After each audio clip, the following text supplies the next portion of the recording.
Pike County Fiscal Court is open. Madam Clerk, let's have a roll call, please. Judge Rutherford. Present. Master Anderson. Here. Master Johnson. Here. Master Murphy. Here. Master Robinson. Here. Master Dotson. Here. Master Harris. Here.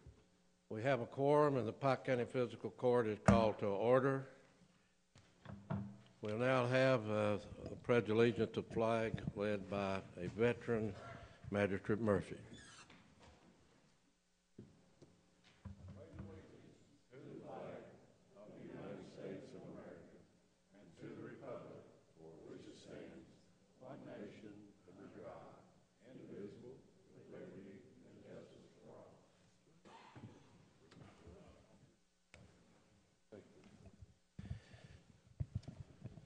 I reviewed the minutes, and Penny reviewed the minutes of the last meeting and found them to be correct. You have a copy in your packet. Do have a motion to approve the minutes of the February 19th meeting, please. Magistrate Murphy, second Magistrate Robinson. I have a roll call vote, please. Master Anderson. Yes. Master Johnson. Yes. Master Murphy. Yes. Master Robinson. Master Dotson. Yes. Master Harris. Yes. Judge Rutherford. Yes. Starting out today, we have two people signed in under public comments. It's Willie Runyon and Mr. Hunt.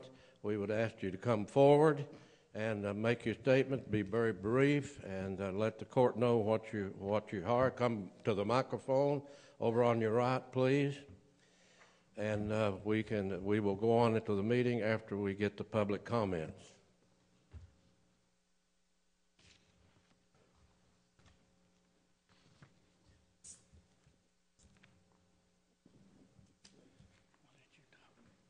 Ask you to give your name and of course, Willie, we know you.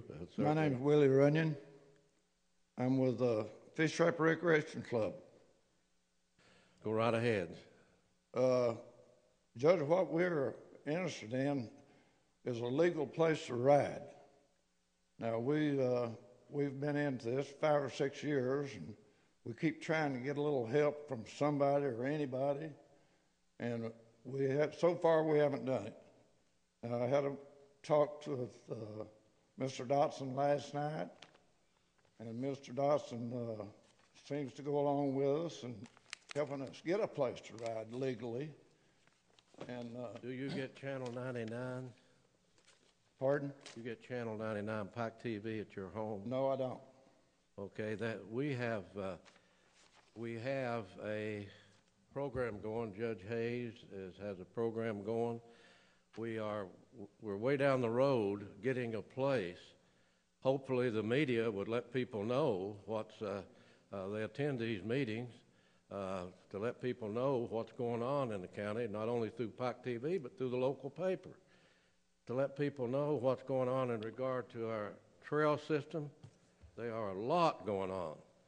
So I would invite you all as a body to come and meet with us and let us not take up this meeting, because it would take a long time to tell you where we stand in regard to our trail system, including ATV, horse trails, bicycling, and right on and on and on. But there are a lot going on. A lot of work has gone in by this court and by the county workers. So Willie, if you'll see Jeannie Robinson over here, we will set a meeting up, and it'll be a work session. One of the magistrates that wants to come, they can come and set in, and we will give you a complete update on where we stand. I think we have a confidential agreement on one company we're working with that we can't give you the name of the company at this time. Possibly. Judge, you're correct, but we can't give you the name of the company, but it has been reported in the local paper, and of course, those viewers who see Channel 99, Mr. Runyon, we've talked several times in this court about one that is real close, and that's up in the Head of Beaver. That's a 17-mile plus trail. It's really an existing trail, and it's on a piece of property, and the trail will be located principally on that. There's a slight bit of the trail that goes off onto adjoining property. We're working now with the adjoining property owners to tie that up. But we're hopeful by spring, at least late spring or early summer, to have that open. We're going to be talking about, and we have been talking about, a trailhead up there with restroom facilities, a very nice one, the type that you would see in a park. But that's the first of several that we've been talking about. Thank you, Judge. Judge, can I have just a few minutes? I know we've got a busy schedule and a long night. Right ahead, Magistrate But Dodson. I attended a meeting at the fire department last night. They've been watching us on the court meetings, and they were aware of what we're trying to do, and they was interested in what we could do to help them. And Kenneth wasn't able to be there in Leo, but, you know, this is up in their area where we met. But briefly, I would just like to say that, you know, they had some good concerns. They were wondering if we could get in touch with Hal Rogers or somebody to give them permission to ride a couple weekends a year. No motorized vehicle, which is federal code, no motorized vehicle on federal property, period. It's, Judge, if I may, and I know our county attorney sitting here, and I know he will agree with me. If not, he can certainly speak up. And we discussed this, Mr. Runyon, with Magistrate Dodson, Mr. Case, and I in a little meeting we had before we came out here today. Magistrate Dodson told us about your all's interest in getting to ride in the Fish Trap watershed area on core property. The problem is that's federal law, as the judge said. Hal Rogers could not give that permission. No legislator can give anybody permission to violate the law. It would take a change of the law, actually, and certainly that would be, if you're not satisfied with the laws, this is a democracy, and we can ask any of our elected representatives to change those laws that we don't feel are correct or right. But that would be the only thing. Knowing the speed at which Congress works, you can see what you would be in for if you could get it done. We've talked to Magistrate Dodson about why that was, and I said, frankly, I don't know. I assume it's an environmentalist issue that they don't want four-wheelers on the core property because of the environmental effect. But it would take a bill which would pass both the House of Representatives in Washington and the Senate. You know, and that's pretty much where it is. And I remember this controversy going back to when people were cited for riding in Fish Trap. I don't know if your group was part of that or not, and you remember all of that. And we had politicians, I believe, some politicians who led people to believe that they could do something about that, and unfortunately they could not. It's just something that's above this court to resolve. I understand the law, and but there is a situation. There's supposed to be a handicap trail in the Fish Trap area, and it has never been finished.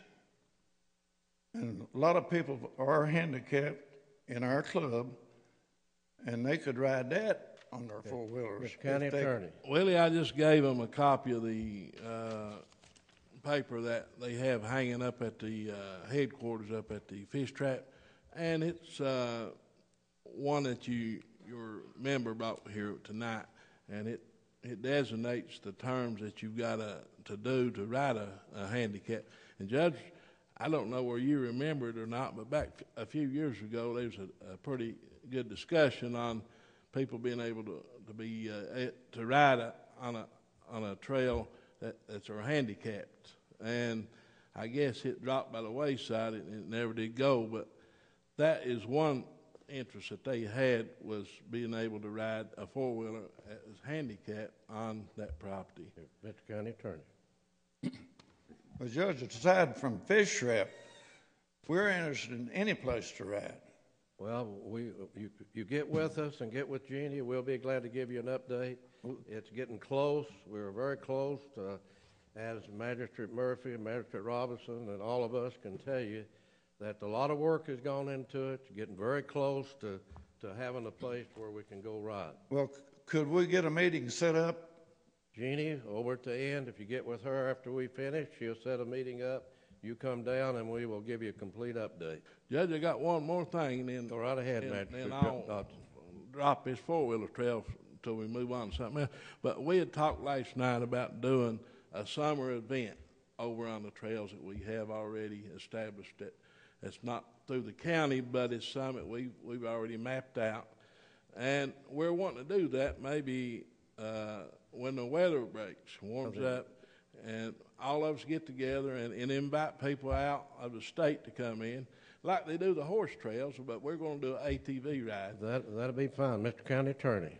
Yeah, the only comment that I would make to make sure that the public understands, the Pike County Fiscal Court does not control Fish Trap. It is federal property. I understand that. We've got no control whatsoever. It is not a fiscal court rule that prohibits y'all from riding.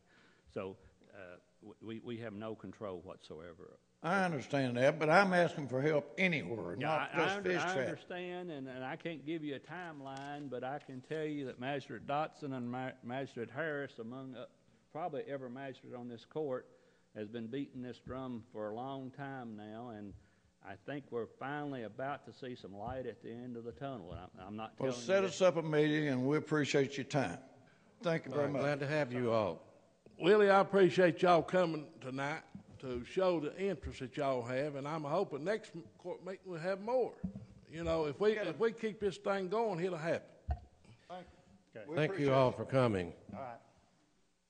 Next, we want to, we have this occasion to honor a company, Wright Concrete and Construction Incorporated, and what a story this is. Carson Wright, who opened with prayer, Mr. Wright, a former magistrate that sat on this court up here for a period of time. And what a story. This Wright family is an old family of generations in this county who helped build this county. The children today, we honor two of his sons, Shannon and Kendall. Folks, their mother was a Trivet. In my family, on that side, distantly. But what Joe Trivet and those people in past generations done for this county. What Charlie Trivet did, a state senator and a businessman in this family. And I know when Fred Cox and Queenie, to know what that family and the Trivet family did. And we know what Sid Trivet did when he come to Pikeville and practiced law, and then he has a son practice today. And we know the legendary John Bill Trivet, the legendary basketball coach, who's from that area of the county, Sid was, and what these families have brought to this. But this story of a family, Carson Wright not only was a public official, but Carson Wright and this family was put in a business and had a construction company for years and years and years, and developed property on areas that a lot of people didn't think could be developed. But then Shannon and Kendall was able to start to bring different companies together and to put a business together that is not only a business that in this county, but is in West Virginia and has had contracts throughout the South. So this is truly a success story of this family and these boys, the two young men who had been very successful. I was privileged to be in this county and could remember, I think the first job they had was a bridge over somewhere toward Johns Creek, and that was really a big project to them. I think it run around $70,000, Bobby, but what's been built from this company, this corporation that they've been able to put together is truly remarkable. So tonight we're here to honor them and to make sure that the people understand what they've done and what these families have done and these generations of families have done for this family. So it is. I know that they have been in Tennessee, and I've named other states. And Kendall, I can remember you was maybe at Georgetown with Toyota for a number of years, and ended up in Lexington for a number of years. But thank God that people in this country can be raised in this area. And it goes back to what former Governor Paul Patton says when he speaks at graduations, that people in this county, in eastern Kentucky, and especially in Pike County, can be anything they want to be or do anything because they're rugged, mountain eastern Kentuckians. And what a privilege it is to be able to raise your family here in these mountains of eastern Kentucky. And that's what these young men are doing. They're raising their family, and and these children have an opportunity to grow up and to raise their families here. So what an opportunity it is for us, and I'd like to have Kendall, you and Shannon to come forward, and then after Judge Hayes reads the proclamation, then I would like to have your family and the people with you to come up for pictures. We'll do that, Brandon, everywhere you want to, probably out here. And we have something to present to you that you can keep forever. And we're here not only to honor you, but to honor one who used to sit on this court, and that's Carson, and your mother and your others in your family, to know what you all have accomplished and done. So Judge Hayes, I would ask you at this time to read the proclamation. This is a resolution honoring Wright Concrete and Construction, Inc. by the Pike County Fiscal Court. Whereas Wright Concrete and Construction, Inc. was started by Shannon Wright in 1998 when he began doing small residential concrete jobs with one employee and one truck. And whereas the company's first big project was a $68,000 bridge on Pond Creek, and while completing this project, Shannon met with a contractor in Lexington about building some concrete walls and got the contract, which paid 10 times more than the Pond Creek Bridge. And whereas projects began rolling in after that, and Shannon found himself routinely driving back and forth from Lexington to Nashville to oversee and complete the ongoing projects in each city. And it was then when he joined forces with his brother Kendall. And whereas in the summer of 2001, Wright Concrete and Construction began doing work for coal mines and did such a good job, the company has been immersed in coal-related work since that time.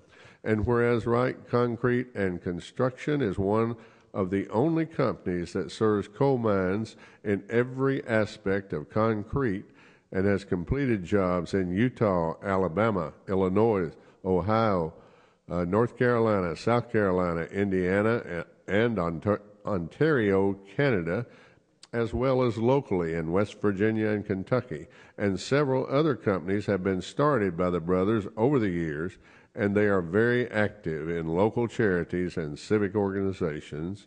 Now, therefore, be it resolved that we, the Pike County Fiscal Court, hereby recognizes Wright Concrete and Construction, Inc. as a premier Pike County business done in the County of Pike the 5th day of March in the year of our Lord, 2013, and executed by the Judge Executive of Pike County, the County Attorney, and all 6 of the magistrates of Pike County. Judge Hayes, also this company, 12 years old, has around 80 employees and about $10 million worth of inventory of equipment. And they was the 2010 Entrepreneur of the Year in 55 counties in eastern and southern Kentucky. Highlands, and 2010 Business of the Year by the Pike County Chamber of Commerce.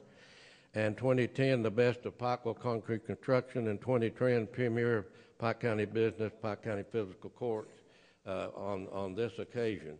So I would ask both of you if you'd come forward, and if you any statement that you want to make it, and then we'll move on with the presentation. Well, it's an honor to be here. I think the last time I was here, my dad was sitting up here on this court, and I was working for you all. So a lot of you are still here, or a few. That was 13, 14 years ago.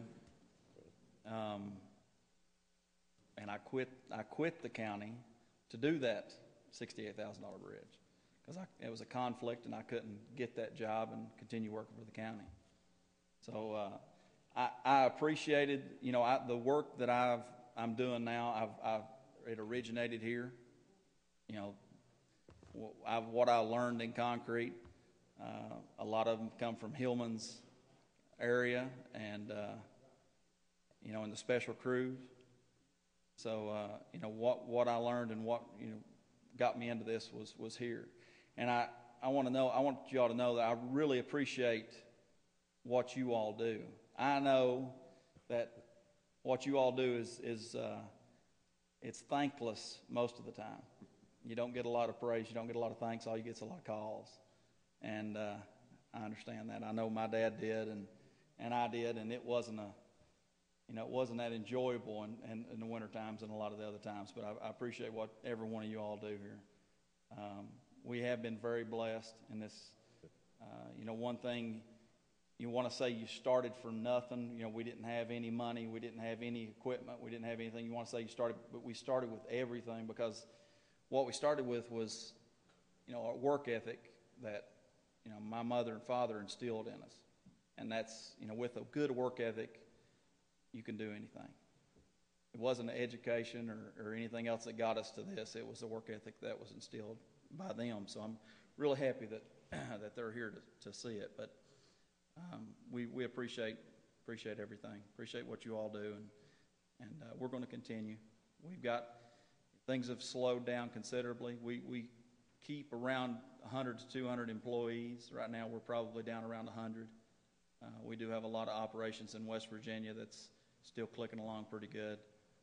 We got some new facilities here, and we're thankful for the area. So thankful for you all. I'd let my brother speak. I'm usually the long-winded one.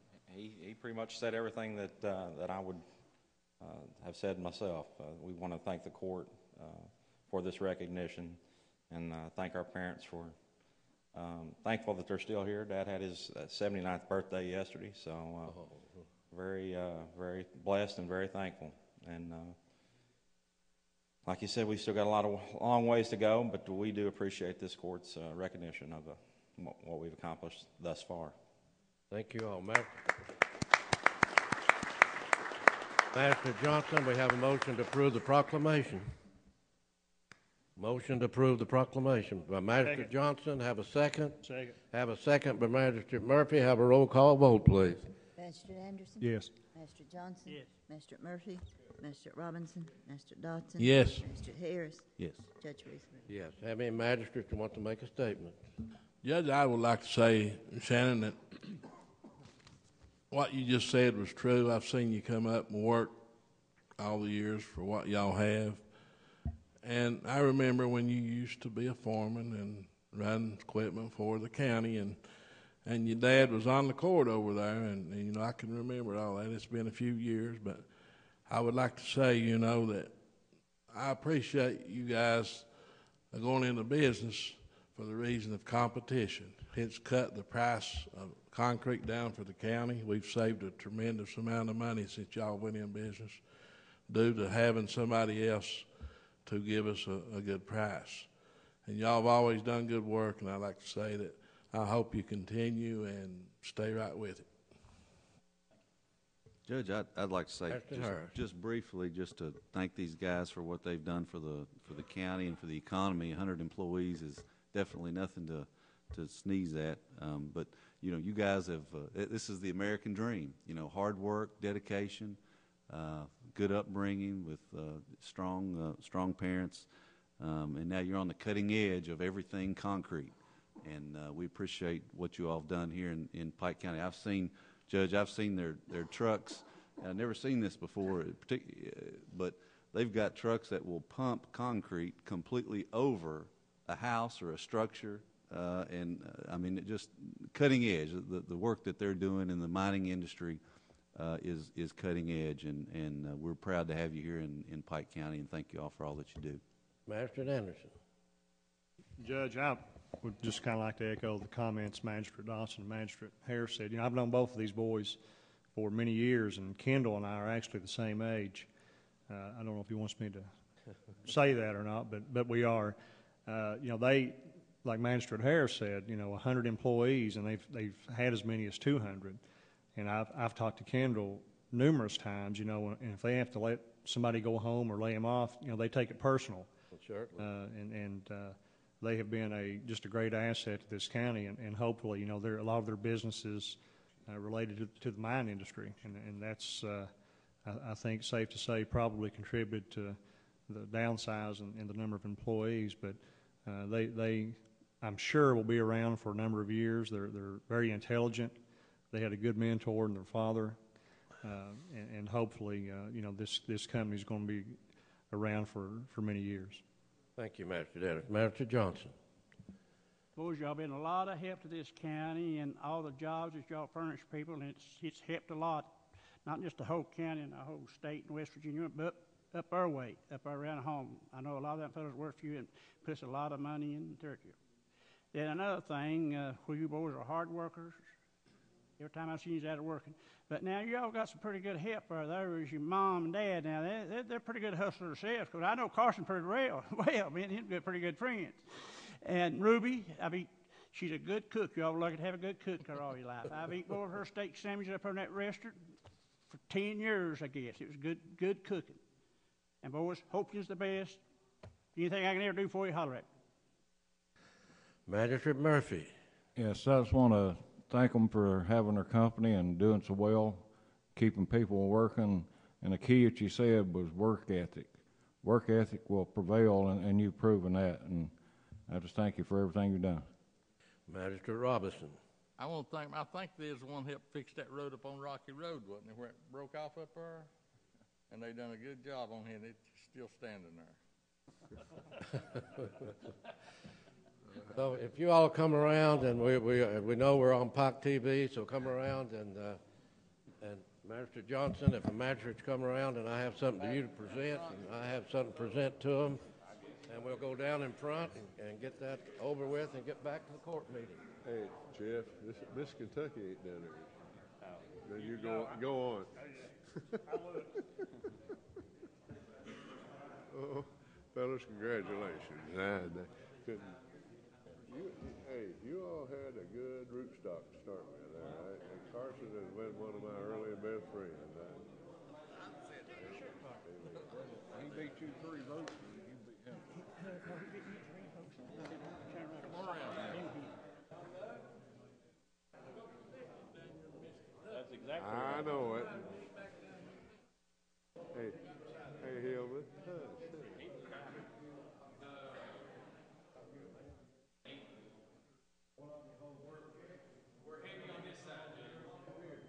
Come over here and stand beside Hillman. He promised me he won't hurt you.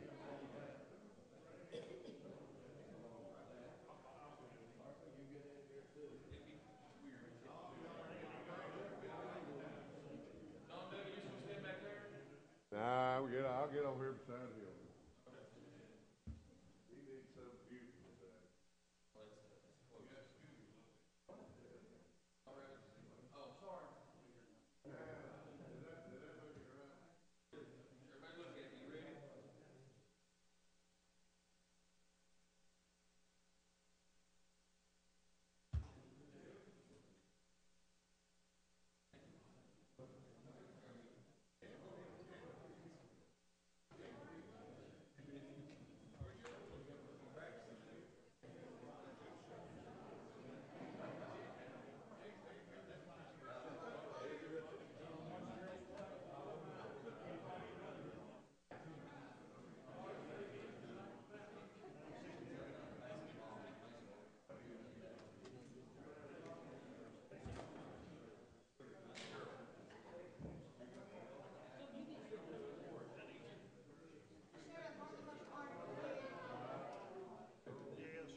If the court will come to order, we'll proceed on the court's agenda for today.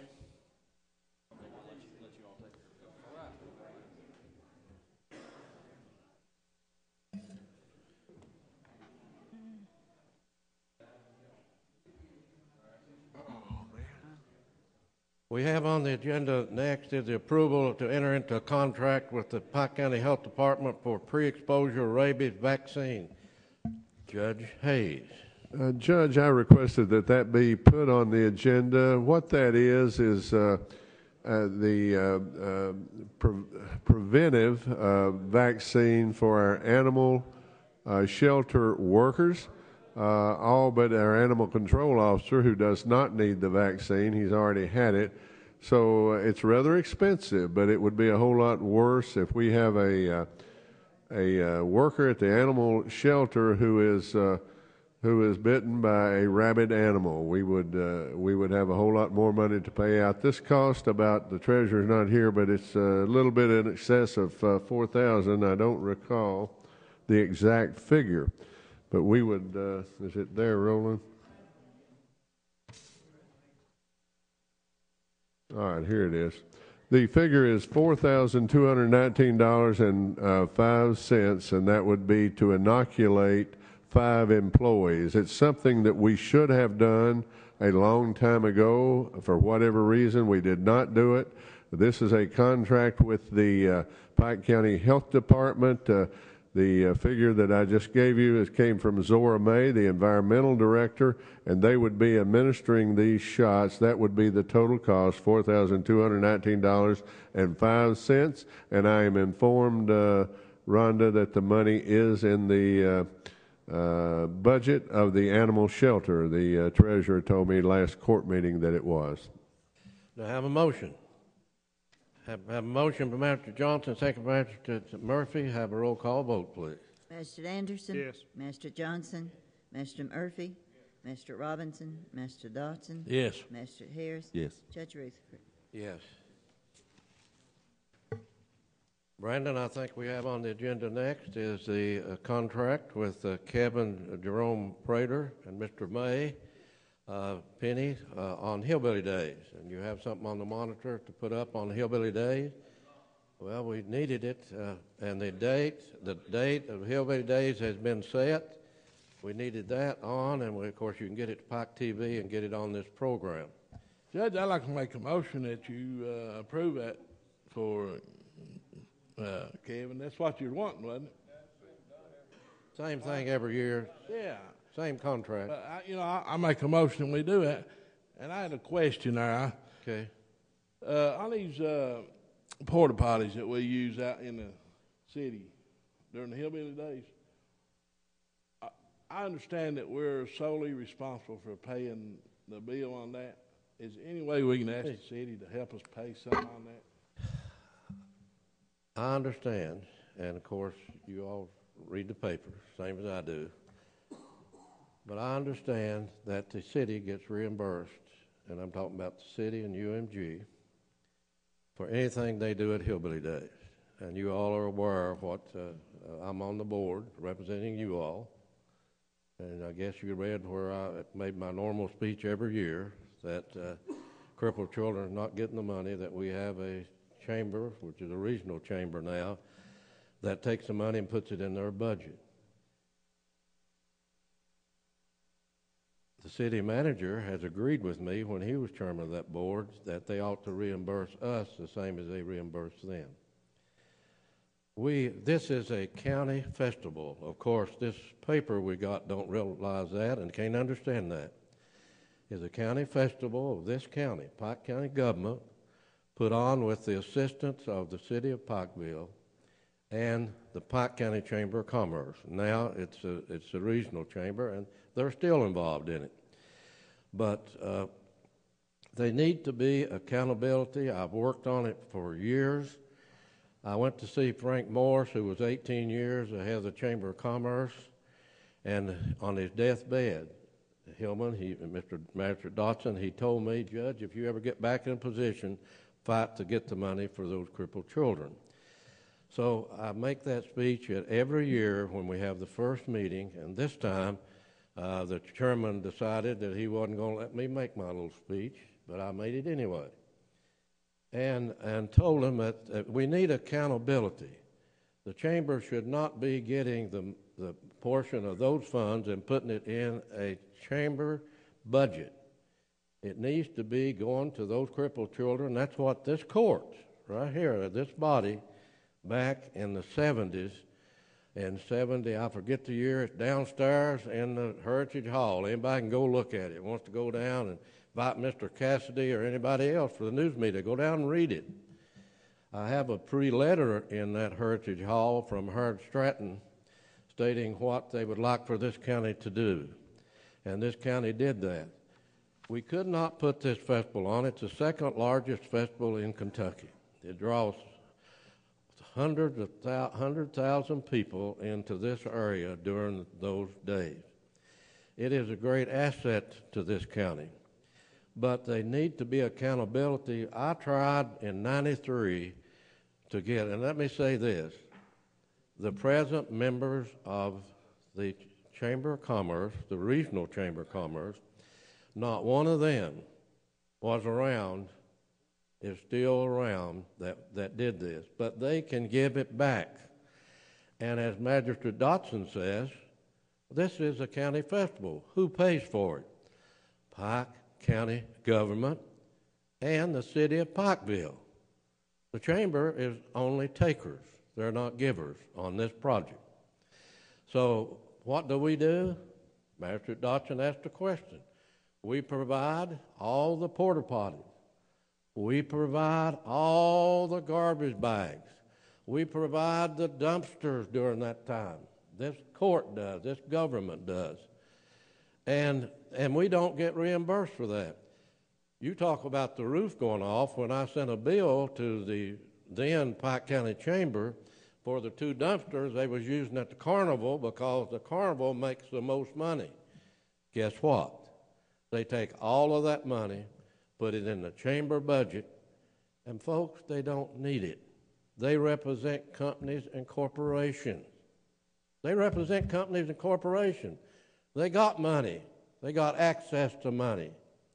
What they need to do is do the right thing, as Frank Morris asked me to work to get done, is to work to get them to understand that this present group are pillars of our community, leaders in our community, and they need to give the money to the crippled children.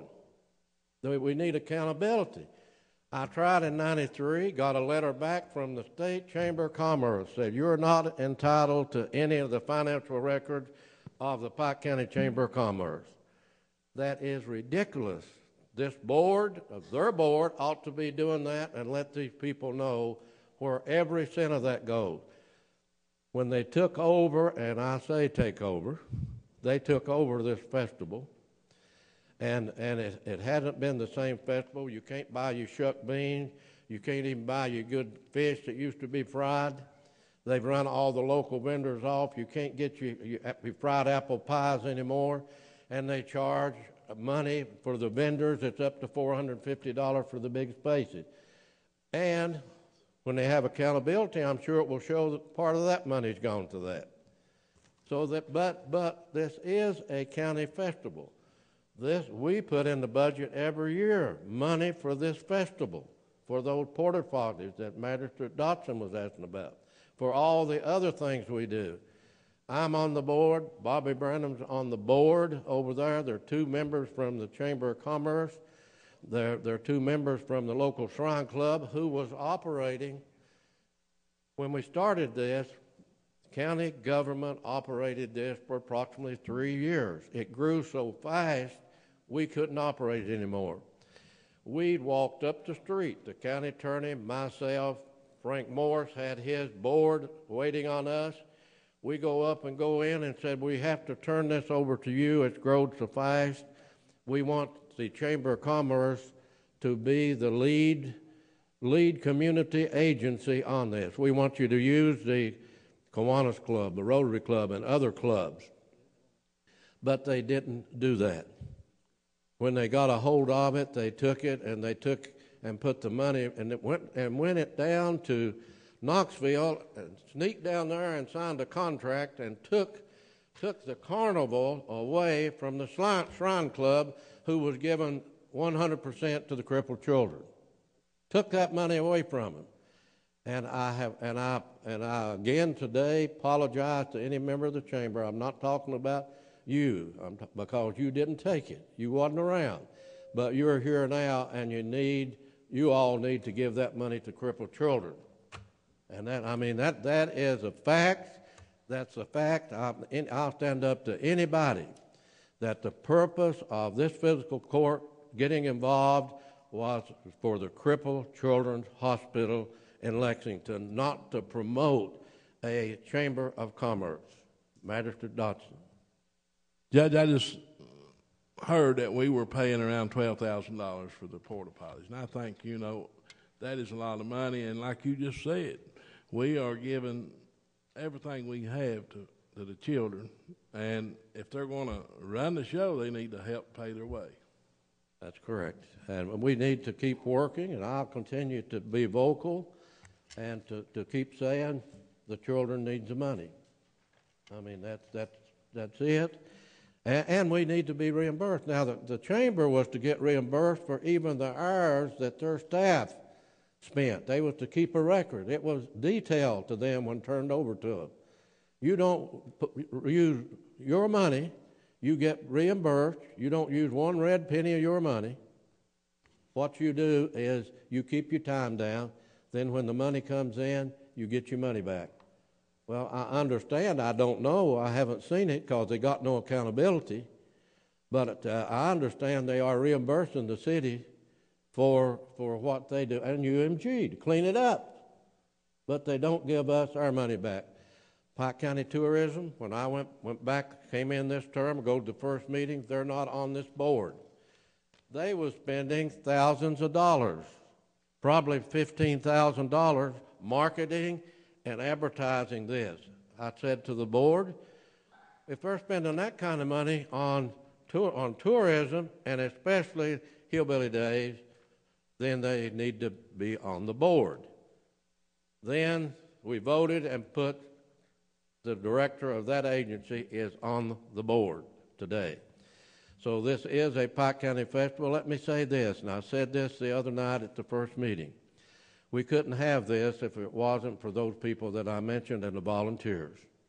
I know that Frank Hatcher gives his time to it, Bobby does, plenty of county employees back here in Public Works.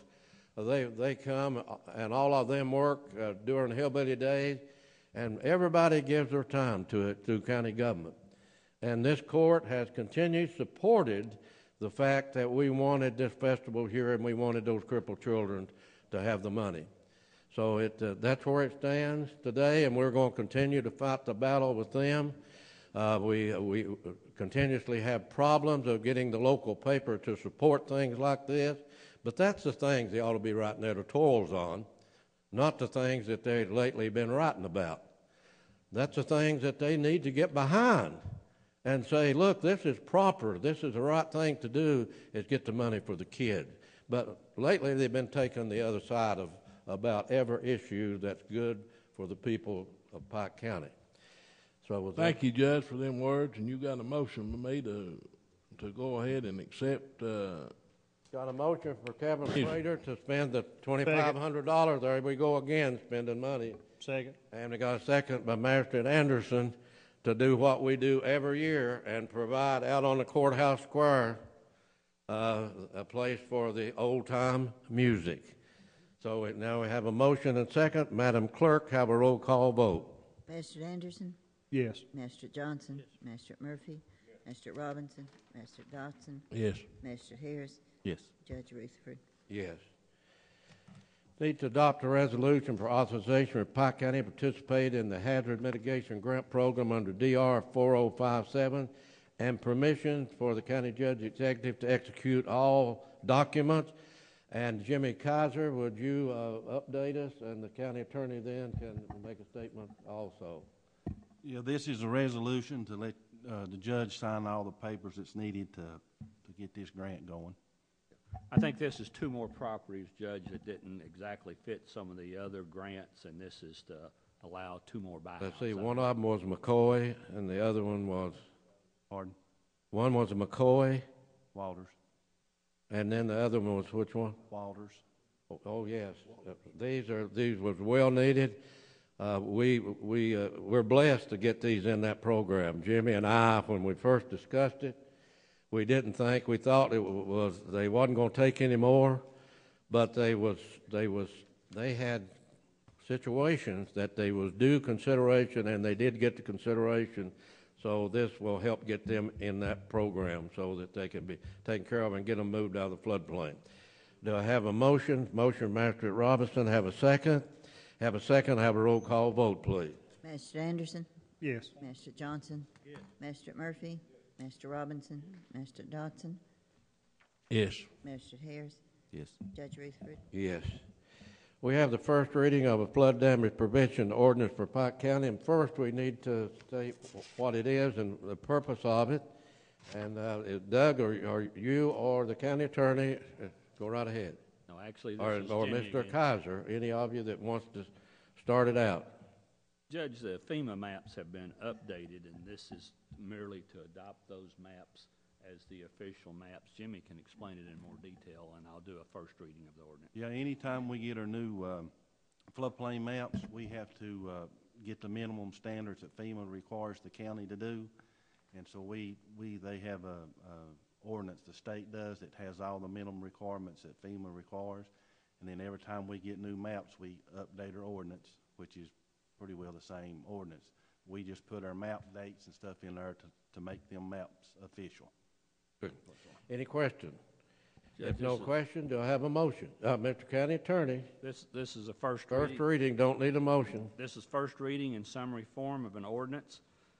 This ordinance shall apply to all areas of special flood hazard within the jurisdiction of Pike County Fiscal Court as identified by the Federal Insurance Administration, and mandates that no structure or land in said areas shall hereafter be located or extended, converted, or structurally altered without compliance with its provisions, requires the obtaining of a permit from the county judge executive as administrator and the Kentucky Division of Water, permitting of manufactured home within areas of special flood hazard, requires that all new construction and substantial improvements be constructed with materials and utility equipment resistant to flood damage, provides that in all areas of special flood hazard, the lowest floor of any residential structure constructed or substantially improved shall have the lowest floor elevated to or above the base flood elevation, and provides penalties of $100 or imprisonment of not more than 10 days for each day a violation of this ordinance occurs. The full text of the ordinance is on file in the office of the Pike County Fiscal Court Clerk, where it may be inspected. That would be a first reading. Madam Clerk, it needs to be advertised for the second reading for next court meeting, and I will give you the notice that needs to be advertised in the local paper. Thank you, Mr. County Attorney. Next is the authorization to execute a license agreement with the City of Pikeville for installation of a message sign at the Pike County Courthouse. It will be on the side towards your Main Street, towards the city park, facing the Expo Center. It will be used by the Tourism Board, by the Pike County government, and will be used by Doug and Emergency Management during the time that we have disasters, and the Expo Center, which comes over to us in their lease agreement between the Expo Board and the City of Pikeville. And that board will be used at that time also in any direction. The Transportation Department will use it on closing the roads. The Mountain Water District will be available to them to use in regard to a boil water thing to help get the word out.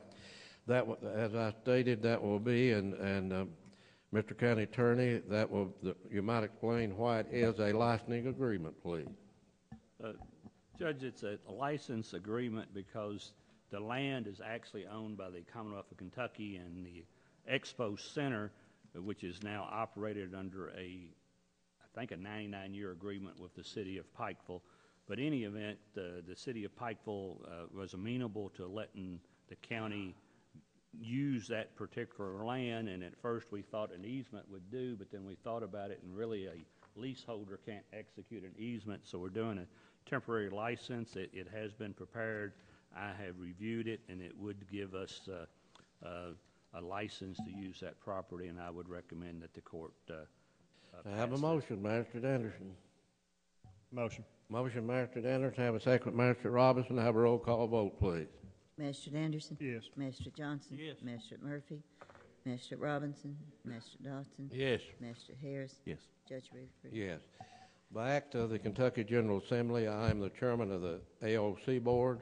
We meet this Thursday as our regular meeting, a time it's scheduled.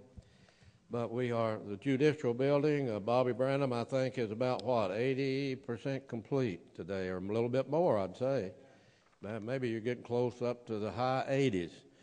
So we have one thing we haven't resolved yet, and we will be doing it on Thursday.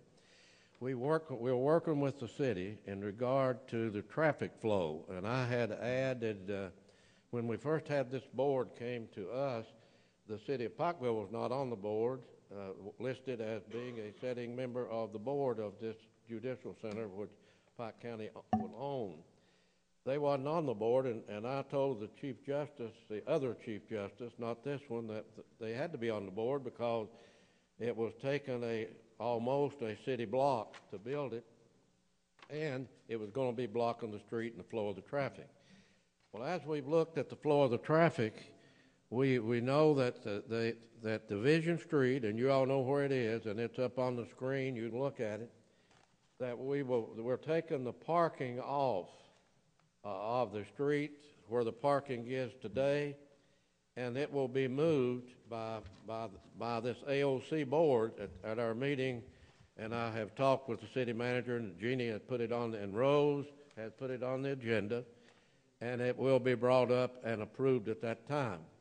You will notice as you look at this that there are parking places. What the city and city manager and myself and the city attorney and Mr. Case representing us have work to do to make sure when we did away with those public parking places on Division Street that we put them back. So those are moving across the street. Bobby and I have discussed and will discuss Thursday evening. We have a pre-meeting with the architect to make sure that they angle those parking places so people can back out and get in. So that is on the agenda, will be approved. What we need, and the county attorney will explain it to you, is what we have worked out. We have to give the city of Pikeville an easement on this property for these parking places to go beyond the street. And let me tell you the payoff for the people of this county. This building is going to last 80 to 100 years. This is a building that the legislature, that Ray Jones came to me and said, Judge, they're going to be 11 buildings. The legislature appropriated the money for 11 buildings. We're number 17. Session's coming up, and let me try to get that lowered back down so that we can be one of those buildings. We have the third largest court system in the Commonwealth. Senator Jones got that lowered back down to number 11, which caused us to be funded. Then everybody knows what happened. They decided that we was 11th one. Their money was getting tight, and they called a hearing and asked us to appear before them if we wanted to try to keep the project alive. We went down there, and I stood before that body and talked for 45 minutes, telling them why we need this building built in Pike County and 4 eastern Kentucky that people in Frankfort failed to look east for too much, and that we needed that building. We won that battle, and they went ahead and approved this project, and it's going to be one of the finest, beautiful buildings in the Commonwealth for a court system that this county will own. We have had one meeting in regard to security at that building, and we will be reimbursed for it. We have another meeting Thursday, pre-meeting, to discuss, and at the meeting discuss the maintenance of that building. Very sophisticated building. It's a LEED building. You all will be amazed, like I was the other day when I toured the building with a group, that you'll see grass up on the roofs. But it's there because this is a LEED building. and it is going to be something that the people of this county can be proud of for years. It is only for our state system, the only ones that's going down there, the only one. We're not leaving this building here, the historical Pike County Courthouse. So we will not be moving, but every one of the state offices, other than probation and parole, and they will stay in this building. The circuit court clerk's office will be moved starting in May. They will be moved by June 30. Everybody will be moved. It will be Judge Combs, Judge Coleman, Judge Friend, Judge Mullins, and the state police will be giving their tests down there. And who else? And Judge Thompson. We know Judge Thompson's been out in town. Then that frees us up. We own this building over here. Our emergency management office will be over there. We'll have proper room when we have a disaster to have a war room set up, and we will move our corner from out in town in over here, and we will have adequate room to expand county government. We don't have enough room. But we are working with them. We had a telephone conference call that will be followed up by our meeting with them on Thursday. We're going to see how much money we get for maintenance for that building. We have to hire a maintenance engineer. He will be under Terry Rogers, our maintenance engineer for this building. But we will cross-train Terry to take care of that building. We'll cross-train that fellow we hire. We are looking to Elliott Supply and Harold Brown to give us two employees to pick from who has worked on that building. This will be a lifetime job for them and a good paying job for them, but they have to be highly qualified because this is a complex building to manage. It has computers. It has the latest thing off the shelf made in any building in this country. So that's where we're at, where we're going. What we're asking for today, and I'll ask the county attorney to explain it, but look what that'll do for this building, for the citizens of this county. When you leave here, you'll hit a two-way street on Division Street and go to the boulevard. Same way coming this way. We will have two-way traffic where you don't have to circle around town to come in and conduct your business or go to the parking area. You will be able to come straight up Division Street and over the hill. Mr. County Attorney. Judge, this is a permanent easement. Basically, the property is in the name of the Pike County Fiscal Court and will be. It's probably still under the jurisdiction of the committee at this particular time. This is a permanent easement basically to allow making Division Street two-way and putting, I think, parking spots on both sides. I guess that will be discussed at the Thursday meeting. So I would recommend to the court that they authorize the judge to sign this permanent easement from the county to the city to do the development of Division Street, subject to AOC, or not AOC, subject to the Project Development Board requesting same at Thursday night meeting. I think we need to wait till after they request it before you actually sign the document, but this way we can go ahead and have the document prepared and in there. Magistrate Anderson, have a motion to approve. I'll make a motion. Have a second. Have a second, Magistrate Robinson. I've got a question before we vote. Before we vote, I've got a question to ask. Will the parking be free parking? Yes, that's the public parking will be taken off the street. Mr. County Attorney, am I correct? It'll be taken, those public parking places over here on Division Street will move across the street, and they'll be parking at an angle We have that on in this the easement. Should we have that in the body of the easement? It is not in the easement per se. It's my understanding that will be the plan, and like I said, it's subject to the Project Development Board's approval at the meeting. Mr. County Attorney, you'll be at the board meeting on Thursday? I will be. Would you see that gets in the motion on Thursday?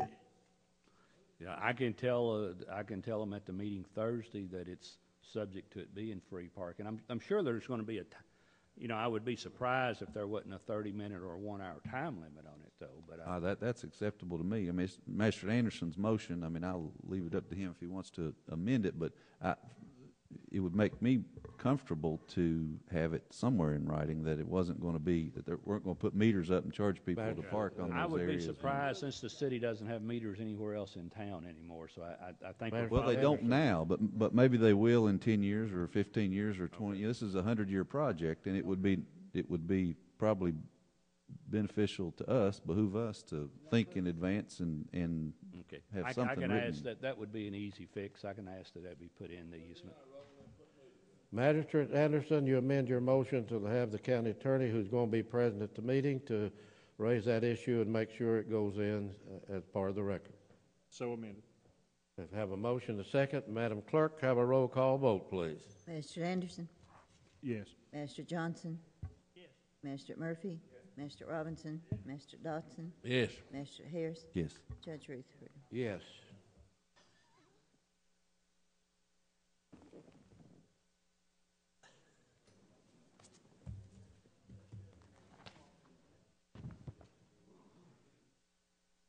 Next thing I want to bring up, Judge Hayes, you have something else you need to bring up? We'll do that next if you have something. If you don't, Judge, there's the resolution for supporting the... I'm doing that after I do this next. Yes, Judge Hayes has something to bring up, but we'll do it right after we do this one. I was in Lexington recently to a conference, County Judges Yearly Conference.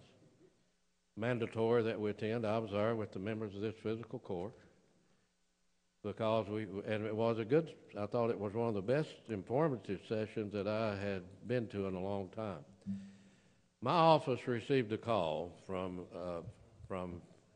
Frankfurt that a Representative Oberle from Paris, Kentucky, was introducing a piece of legislation that would give another tool, and my office was told that we know Judge Rutherford and the Pike County Court had worked on getting the Mountain Parkway 4-lane for years, and that Representative Oberle was filing a bill to give another tool to get that done quicker, a bonding mechanism, a jobs bill, House Bill 456.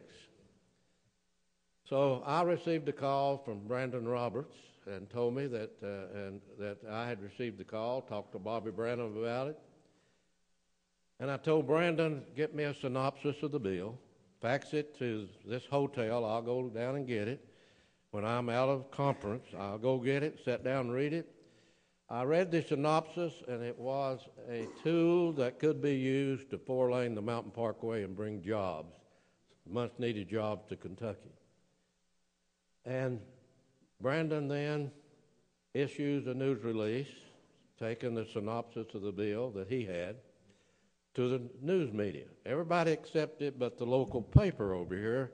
Mr. Cassidy, who's with us today, had some questions in regard to it, which is fine. Questions ought to be answered when the news media has them. He called Mrs. Oberle, called for her 2 or 3 times. She didn't return the call. Let me tell you the reason why. She hadn't filed the bill. Brandon went ahead and issued the news release, put my quote in it.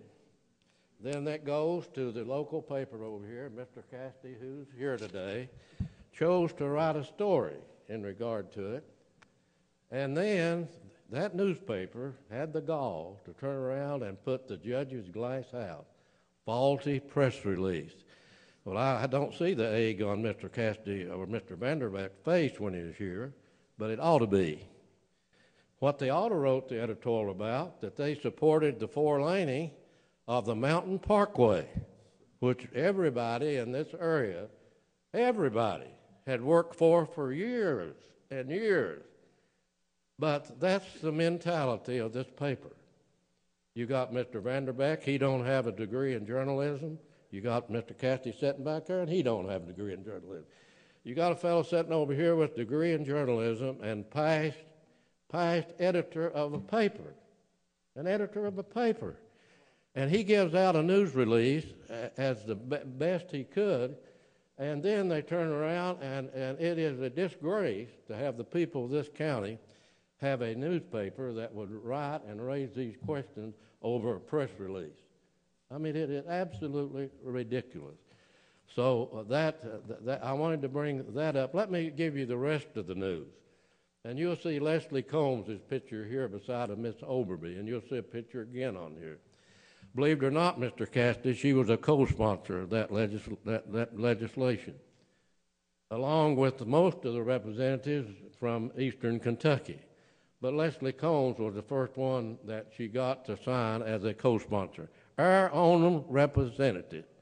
And yet, our paper showed to not be on board to work to get it 4-lane. So that, and Mrs. Overby releases a news release, and look at this.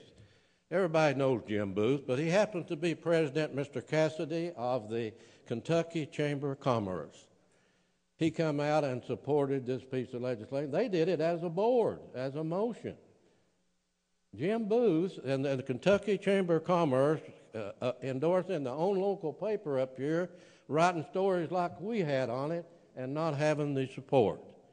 Only thing I was trying to do when I received the call was to show that we was united in wanting the Mountain Parkway. It's a shame that we all can leave the courthouse and drive to West Virginia's capital on a 4-lane road. And then when we get work to get us one to our own state capital in Lexington, then we don't have the support of the local paper.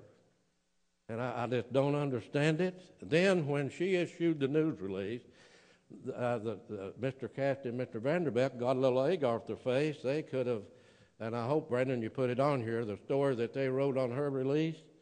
Then they write the story and don't even mention what they had said about they had a chance to say, well, we made a mistake. We jumped the gun. But no, they didn't choose to do that. They run the story, as Miss Overby put it, and they didn't even put it in her release that Leslie Combs was a co-sponsor.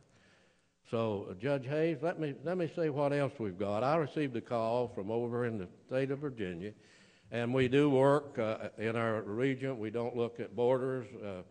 I received a call wanting support on the Coalfield Highway. And it is an approved highway from the Virginia VDOT, Department of Transportation, has approved this road. Folks, it is an access that I would hope the local paper would pick this up and even run the map on it. It takes off right over here at Pound, Virginia, just a few minutes from the county line, from the state line, a few minutes from Pike County line in Virginia, and runs up and goes to 23 connects, and then it goes, and 460, Bobby, connects. If you will notice, it connects. And then it goes on to I-77, and I think, Brendan, you got on here that shows the highways on it, of the different highways. That is not it. It is the one that's got it's 64 and 77. You have one, but what this does, it opens our area up. We're trying to get us opened up to the west with the Mountain Parkway 4-lane. We're trying to get this built so that we can get out and get to the northeast where most of the population of America is. And this will give us, they are going to I believe it, Judge Hayes, at the Federal Highway Administration, they have to go and get approval for this road now. And it is under construction. And when I say under construction, it's not, because they're waiting, the weather opens up. They have the contract to be let at the Pound where this connector will be, and I think it's around a 7-mile contract. But they want the support of the governing body of Pike County to put in their packet to take to Washington with them to get this road approved. So it is an outlet to us. We can go to 77 to go south, or we can go to 77 to go north. It hooks us up to I-64. So what an opportunity this is. And folks, it is the Coal to Roads Highway, Coalfield Expressway. Judge Hayes, if you would read for the members of the court and the public of what they have asked for to go in their packet. It goes to Senator Philip Puckett. who is a supporter of this highway and who introduced legislation along with Delegate Kilgore, Bobby, if I remember the name. It was Kilgore that in their lower body of their legislature. Judge Hayes. This is a resolution supporting Coalfields Expressway by the Pike County Fiscal Court, whereas the Coalfields Expressway will be a safe, modern, and efficient highway in southwestern Virginia and will link Interstate 64 and 77 in West Virginia to Route 23, that's US 23, in Virginia, which links to interstates in Kentucky and Tennessee. And whereas in 1995, Congress authorized funding for the planning and design of the Coalfields Expressway, and as costs escalated, progress slowed. And whereas the Virginia Department of Transportation began exploring ways to cut costs and created the idea of coal synergy, which is a partnership among DOT and coal companies where material is excavated for construction and marketable coal reserves are recovered, and this helps offset costs. And whereas the construction of this road will help decrease the isolation felt by the population of southwestern Virginia, East Tennessee, eastern Kentucky, and southern West Virginia, now therefore be it resolved that we, the Pike County Fiscal Court, support the Coalfields Expressway done in the County of Pike, the 5th day of March in the year of our Lord, 2013, and executed by the Judge Executive, County Attorney, and all 6 magistrates. Do I have a motion? Motion. Have a motion, have a second. Magistrate Anderson, have a roll call vote, please. Magistrate Anderson? Yes. Magistrate Johnson? Yes. Magistrate Murphy? Magistrate Robinson? Magistrate Dodson? Yes. Magistrate Harris? Yes. Judge Rutherford? Yes. Judge just tried to get us a way to get on it from over at Peter Creek. We'll have to drive to Pound, over to Pound. Next, we have the awarding of bids, and you have another? I do, Judge. You had engaged in a discussion of the House Bill 456, which was introduced by Representative Overly and co-sponsored by Representative Leslie Combs of Pike County. Much of brouhaha in the local press, and the object, as you have so ably pointed out, seems to have been forgotten. But here it is. We want to introduce a resolution supporting House Bill 456 by the Pike County Fiscal Court, whereas on February 20th, Representative Sandy Overly, Democrat Paris, introduced House Bill 456, which would enable the Kentucky Transportation Cabinet to seek out public-private partnerships to finance critical infrastructure transportation projects. And whereas the bill is co-sponsored by Representative Leslie Combs and the concept is endorsed by Jim Booth, chairman of the Kentucky Chamber of Commerce, and the United States Chamber of Commerce president, Tom Donahue, has called on all states to pass this type of legislation. And whereas the regional impact of this legislation could be felt in places like western Kentucky, where local leaders are looking for creative solutions to finish I-69, as well as in eastern Kentucky, where officials want to widen the 2-lane section of the Mountain Parkway to a 4-lane. Now, therefore, be it resolved that we, the Pike County Fiscal Court, hereby supports House Bill 456, also known as the Public-Private Partnership Bill, done in the County of Pike, the 5th day of March in the year of our Lord, 2013, and executed by the Judge Executive, the County Attorney, and all 6 magistrates. Motion for Magistrate Murphy to have a second. Magistrate Johnson, have a roll call vote, please. Magistrate Anderson? Yes. Magistrate Johnson? Yes. Magistrate Murphy? Yes. Magistrate Robinson? Magistrate Dodson? Yes. Magistrate Harris? Yes. Judge Rutherford? Yes. Next is Frankie for awarding of bids. Now, the staff had a meeting this afternoon with Magistrate Dodson and others in regard to working out the bid situation. I think, Frankie, you was at the meeting, so you can give a brief report on it, and then if Magistrate Dodson has anything or anybody else at the meeting, they can chime in. But we did receive in writing from the Office of Local Government today that, and we thought it was June 30th, but we have to have this money obligated by May 1. Am I correct? And we received that in writing today. Now, we was told that at the conference we was at, But we got it in writing, and it is May 1 because the way their system works in Frankfurt. That means we have to have a drawdown on this money that is specific states in it what it's for, and it can't be spent for nothing else. So we had a meeting, and as you know, we've had a lot of discussion on it. The Dotson from that area has been involved with the staff, and you all have an answer for us today to make sure that we get this done for the time to have.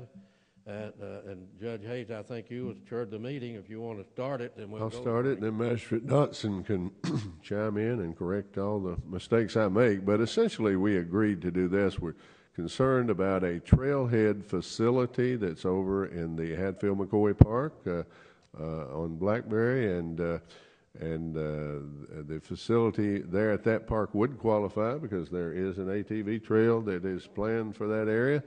Plus, we have the river trail that is accessible from the park. But, Judge, we had a bid solicitation for a facility there that would accommodate that trailhead, plus the proposed Hatfield-McCoy outdoor drama presentation that we're working with the folks up at Elkhorn City, Stephanie Richards. She was at the meeting, by the way, as well as Magistrate Dodson and our staff. Rhonda James was present. And what we have decided to do, Judge, with your approval, and we didn't have a chance to discuss it due to the lateness of the meeting, I understand that, but we're all in agreement that we want to put another bid out. We have time to do that for a larger facility than what we advertise. Ms. Richards felt that if we draw the crowds that are anticipated at Hatfield-McCoy drama, that we will need a bit larger facility. Magistrate Dotson is concerned, rightfully so, that we have a shower as part of that facility. And so, Judge, we have agreed, with your agreement, we would like to advertise for bids on a larger facility. Frankie, help me if I misstate this. And you're going to do that. Plus, we have, Judge, that's on this precast building that is delivered and set up on the site. Plus, we have an alternative bid that we want to advertise, and that is on a facility that we have a floor plan for. Damus has modified it. And it would be a very desirable building also. We want to see which ones comes in cheaper. The one that second alternative, Judge, has the shower. The first alternative does not. And so that's what we would like to do. Only thing I need to know from the county attorney and from Rhonda that if the money's, this money was restricted money for a trailhead, and if that is the money that this comes out of, then we need to move on, and Frankie needs to re-advertise.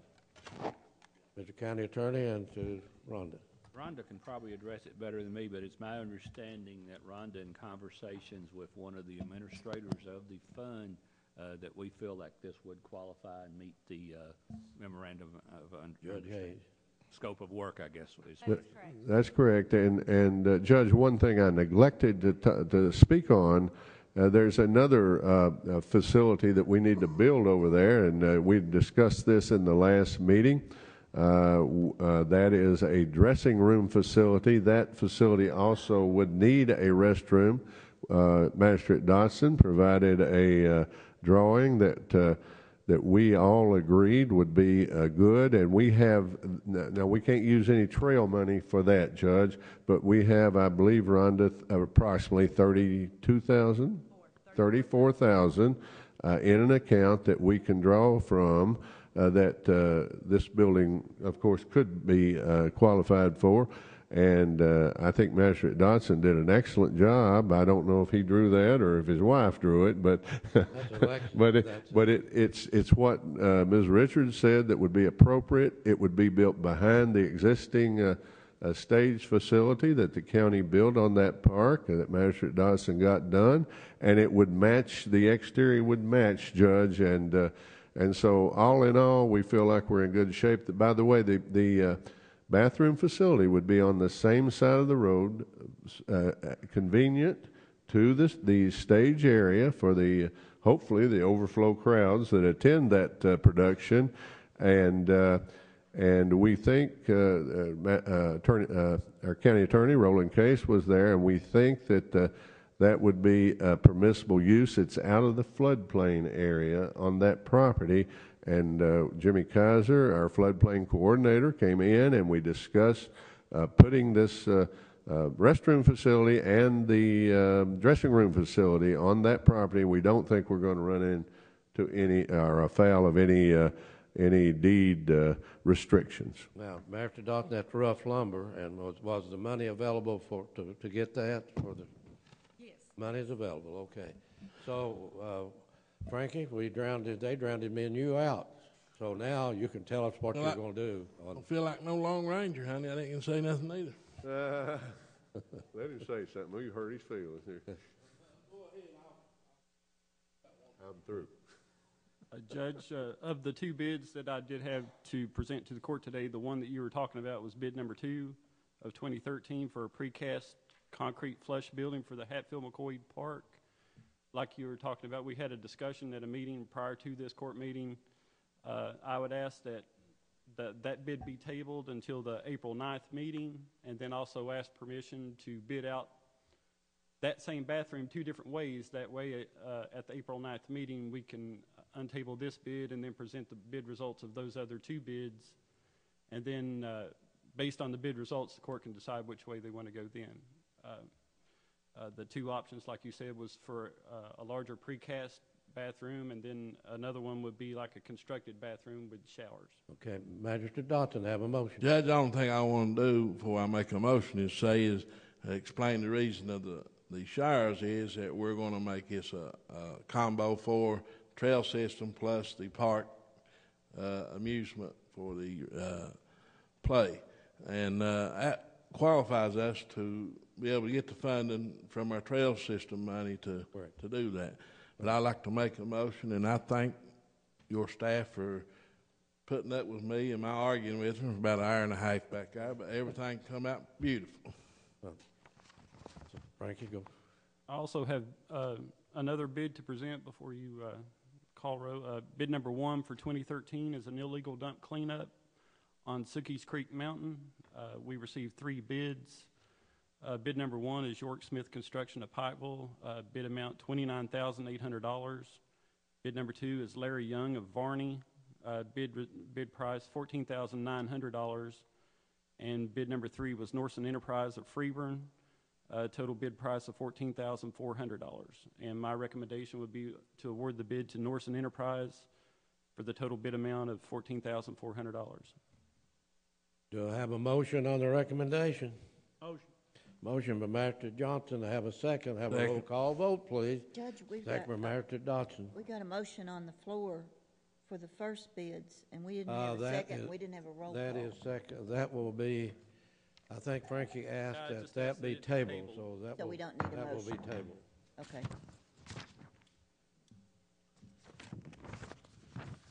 So now who did this motion on the Norson? Magistrate Dodson, and who was the second on that? They can do it all. Magistrate Johnson was second. Okay. Have a roll call vote, please. Thank you, Judge. Magistrate Anderson? Yes. Magistrate Johnson? Yes. Magistrate Murphy? Yes.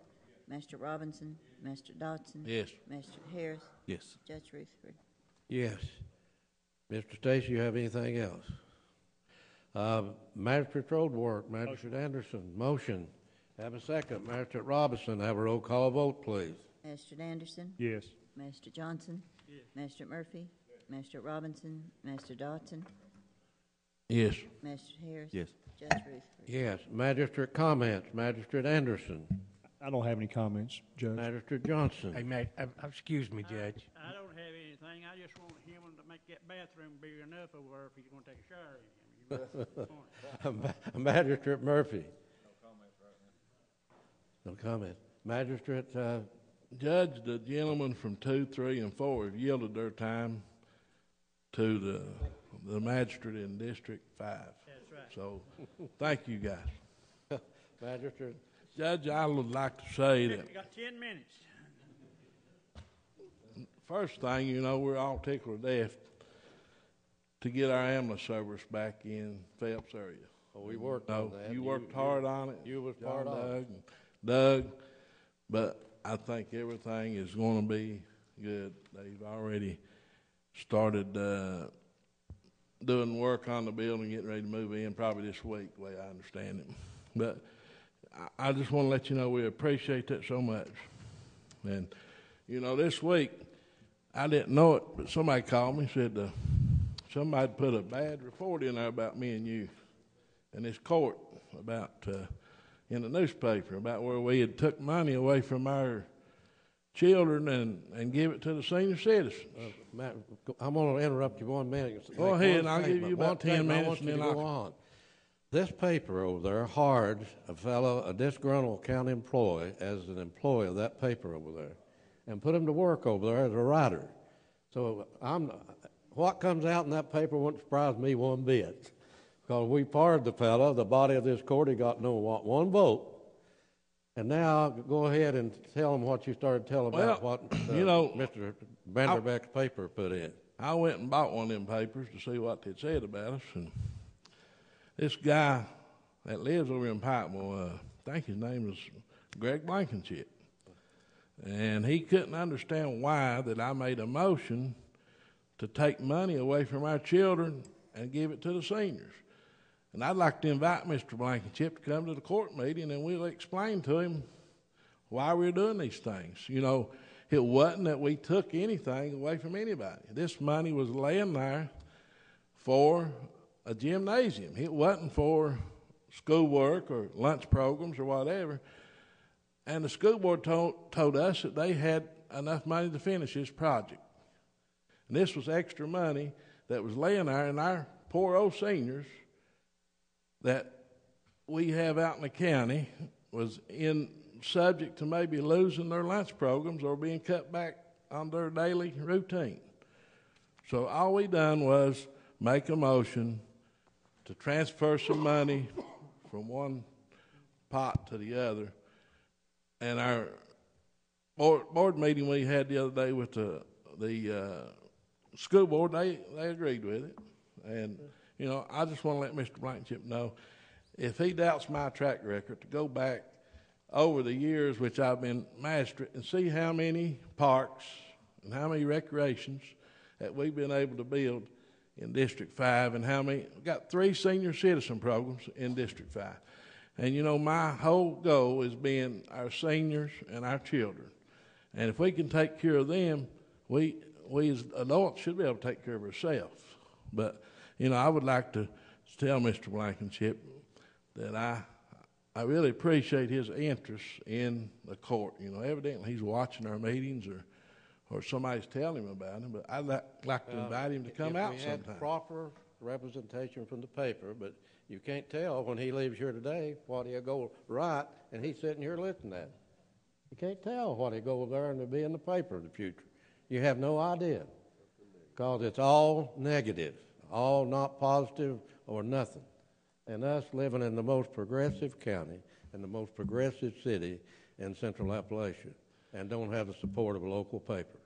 I mean, it is ridiculous. And also, it needs to change. And some way, somehow, the owners of this paper needs to change what's going on in this county. And also, he commented about our appointment on the chamber, our tourism. And what more would people want to see some representation out in the county? I mean, we've got smart people here in the city, but we've also got some smart people out in the county that can do the same kind of a work. And they're taxpayers and business people as well as anybody else. Well, they sell about 6,000 papers in the county, so I'm sure they sell a lot of those out in the county. You know, I'm sure that this company sells a lot of papers out in the county. Of the approximately 6,000, they sell about 7, but a lot of them go out of state into other counties. But thank God we got Pike TV that goes in 23,000 homes, and they can sit and watch and listen to what actually goes on, and not have to read it after it's ciphered through people that don't have the ability to leave here and go over and write the correct story. But Judge, like I said, I'd like to invite Mr. Blankenship to come to the court meetings, and we'll sit down and show him we've got an open book, you know, and we can show them what we've been spending our money on. But I'll move on to something else, and our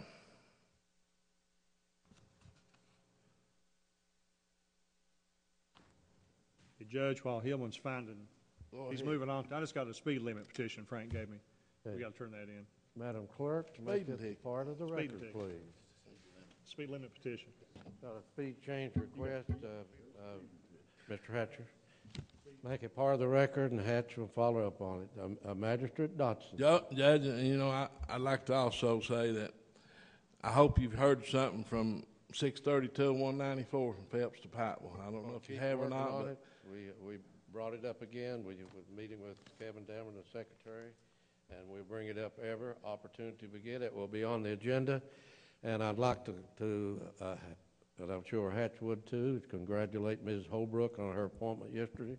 She is now the permanent district engineer for District 12, and she's been good for Hatch and I and you all to work with, and we still meet with her like we did Kevin Dameron every month, and we'll continue to do that and talk about our programs. And this administration has been good to us with our Flex program, and Hatch, you told me that was moving good, that the magistrates were getting their list together, and we'll get it down to them. It's going to bring about, and we didn't think we would get that again after we got the Flex money from the state, but Governor Beshear came out and put that in the state budget, and more transportation money came in, but the others was down. But we got about $90,000 for each district, and you all are working on it, so you need to continue to work on it with Hatch. Get it done, get it in, get it over with, and the weather opens up, go do the work. Judge, I just want to thank you and the court and the staff for what we're getting done out here in this county. I mean, if you're not part of it, then you don't know what's happening. And I know we're really getting a lot done. Yeah, we are, and if we had somebody tell a story, but thank God we got that camera that people can sit in their homes and see what's going on instead of reading all the negative stuff in the paper. I'd like to yield the rest of my time to the gentleman from Belfry. Magistrate Harris. Yeah. Unfortunately, I think I'll have to take it tonight, Judge. I've got a lot of things I want to talk about, and start off with some short things. I want to first start by congratulating the Belfry Middle School basketball team. Commissioner James's son plays on that team. My son plays on that team. They were the county champions this year, and we're one game away from having an undefeated season. So we're real proud of the Belfry Middle School basketball team. We want to congratulate them. I have a question for our road commissioner, Frank Hatcher. Frank, we talked a couple weeks ago about the fill that's going into Scotts Fork. I understand a lot of that fill material that's coming off of the mountain is being relocated to Scotts Fork, and I want to make sure that that fill is being compacted, or it's put in there in a way that we can use it and not just dumped in there for spoil, because if it's not being compacted properly, it probably won't be buildable. Every bit of it is put in compaction with the dozer. Okay. And now we moved in, we went last week, we've stopped where we were, and we're moving up in the head of right there where EQT on the left-hand side, and going to construct some field there and level it up. Is it, and I'm not a construction guy and you are, is it okay to work it in with a dozer without a roller? I mean, I've always heard that you're supposed to put so much in, doze it out, and then roll it. You can run a 6-inch to a 5-foot lift. It's not going to go in place as long as you're putting it in. And they're doing a good job. Okay, all right. Well, that answers my question. You got to realize too, Chris, that the future of a lot of that material is going to be put on the landfill, on the garbage waste area, and that's why, we've had to buy it. And this was a good opportunity for us to, but it's being put in right, so it's not going to slip and slide and cause problems. Okay, good. That takes care of my and concern. Then too, they'll probably use some of it if there any future development up there to fill around their buildings and use where it's not so much rock. Yeah, I wasn't so concerned about taking the material because I figured we could probably use it up there. It's just I want to make sure that if if we're providing a benefit to whoever's doing the relocating of the dirt, that it's a benefit to us too. And at the same time, it's certified by the state the way it's put in. You know, Well, I'm sure they don't care about Scotts Fork I whether mean, it's put in whether it's put in to be buildable or not. I mean, they've got a certain pattern they put it in. I've been keeping an eye on it. okay. Well, I just Go right ahead. Pretty good dirt. Put it on a ball field. Another issue, Judge, that I've got is Master Anderson and I have been in discussions about a short-term loan for his road account. He paved a couple roads last year that he thought was going to be a certain amount, and they ended up being a little more expensive. And my budget has been up and down with some additional funding that we've got, and I think it's probably just an internal thing, John. But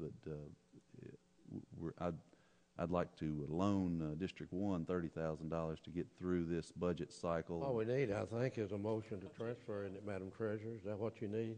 Just authorizing us that he acknowledges that this Yeah. Motion to authorize the treasurer. Yeah, I just want to put it on the record and he's also going to let him pass apartment. right. And what he's going to pay me back in recreation. Madam recreation Clerk, would you money, have the treasurer and Magistrate Dotson and Anderson to make sure you get it down correctly, and before it goes in the record, and this process, you have a motion. So it's just a transfer of road funds. Motion. 30,000 to him, and then a transfer of recreational. You all give her the information, she will get it down. Okay, Have that's a my motion. From Magistrate, Second. Magistrate Harris, and a second by Magistrate Anderson. Have a roll call vote, please. Magistrate Anderson? Yes. Magistrate Johnson? Yes. Magistrate Murphy? Magistrate Robinson? Magistrate Dotson? Yes. Magistrate Harris? Yes. Judge Rutherford? Yes. Got some recreational opportunities with the Hatfield-McCoy tourism that we're looking at, and that will really work out well for both Jeff and I. Good. Another thing is, I don't know if we have a relationship, Judge, or any of us have a relationship with the State Archaeological Society, but it may be, and we may want to consider working with Bob Scott there with the old McCoy home place to do a more thorough archaeological dig of the old McCoy home place. You know, we had the Diggers National Geographic show that came in and did a dig with, but you know, with their metal detectors and all. But I'm sure that a more thorough dig would probably turn up some additional artifacts. Jeannie, would you make a note and see if we get a letter prepared to the state asking for a more thorough dig? They also was on our property, on the county's property over at the cabin, and they didn't find anything in that dig. They didn't find anything there, and we certainly would like for them. And Jeannie, just make a note and get a letter prepared. We definitely want to work. That's private property, so we definitely want to work with Bob Scott and Bob Scott was smart enough to know that that would stay to him, and he has some of that on loan over to the Tug Valley Chamber for display. And they didn't even have enough room to display all of it over there. Yeah, Judge, you reckon we could get them to go down to the Pawpaw incident where the boys were shot and do a dig there? We could do that, Jeannie. Find Why some of don't them you bullets, include that site over there? Who owns that site? That's Bob McCoy. Bob McCoy owns it, but I think we have a lease on it. You need to get the information, Jeannie, from Magistrate Dotson, and include that in the letter asking them for additional. Yeah, I thought about that, but that's on the riverbank down there. They do the one at the Pawpaw side. Yeah. Magistrate Harris. Okay. Judge, the last thing I have is a little more lengthy, and I want to, as the court members know, we did some open records requests, and I want to talk a little bit about the airport board. The duties and responsibilities of Pike County's boards and commissions are extensive, and they've got far-reaching effects on the people that we represent, people in Pike County, whether it's Mountain Water District Board, Pike County Health Department Board, the Pike County Tourism Board, or the Pike County Airport Board. Those are just a few of the boards, important boards, that we have to approve their members. When we vote for them and when we appoint them, we trust that they don't have any ulterior motives, that they don't have any hidden agendas, and that they're going to act in the best interest of the entity for which they've been appointed. Board members, regardless of what kind of board that you're serving on, all board members owe a fiduciary duty of loyalty to the entity that they represent. They also have a duty to protect and to preserve the assets of the entity that they're serving on. When it appears that those duties have been compromised or breached on these county boards, it's up to us to ask questions and to evaluate the answers that we get to those questions. And I received numerous complaints, or inquiries, I'll say, concerning the sale of the Marion's Branch property, which is over 1,000 acres, to the city of Pikeville by the Pike County Airport Board. And their concerns were that the property was sold for less than its fair market value. In response to that, I served Freedom of Information requests on the city of Pikeville and on the Pike County Airport Board. The information obtained through those requests reveals that the Marion's Branch property was most likely not sold for fair market value, but instead was discounted for the benefit of the city of Pikeville and to the detriment of the Pike County Airport Board, and thus the people that we represent, the citizens and taxpayers of Pike County. So I've made a copy of a timeline, and I passed that out before the meeting. Everybody should have gotten a copy of that. It's a timeline of the events and supporting documents for all the members of the court, and I've got some extras here for anybody else who wants a copy. But I believe it's clear from the timeline and from the documents that are attached and from the responses to the open records requests that the city did not want the initial appraisal from Dixon and Nunnery to get out. The city manager gave me 1,500 pages of documents in response to my first open records request for all appraisals. Okay, I asked for all appraisals of the Marion's Branch property. I got 1,500 pages, but not the Dixon Nunnery appraisal that was done first on the property. I had to file a supplemental response, a supplemental request, Freedom of Information request, asking specifically for the Dixon and Nunnery appraisal before I got a response and an acknowledgement that it even existed. He just said that he didn't have it, he couldn't find it. So what I want to do is go briefly through the timeline of what happened so that the taxpayers and people in Pike County can understand what happened. And then I'll have some more comments after that. On December 23rd, 2008, an appraiser in Floyd County named Dixon Nunnery issued an appraisal report that was requested by the city of Pikeville, valuing the Marion's Branch 1,000-acre property at $2,100,000. On January the 26th of 2009, which is about 1 month later, another report was issued by another appraiser, Hensley Development. They issue an appraisal report, which was also requested by the city, valuing the 1,000-acre Marion's Branch property at $1 million less, 1 month later, $1 million less than the original appraisal at $1.1 million. So then, simultaneously or soon thereafter, they received the report. The city presented a proposal to the Pike County Airport Board. They're asking, they made no mention of the original appraisal, the Dixon Nunnery appraisal for $2.1 million.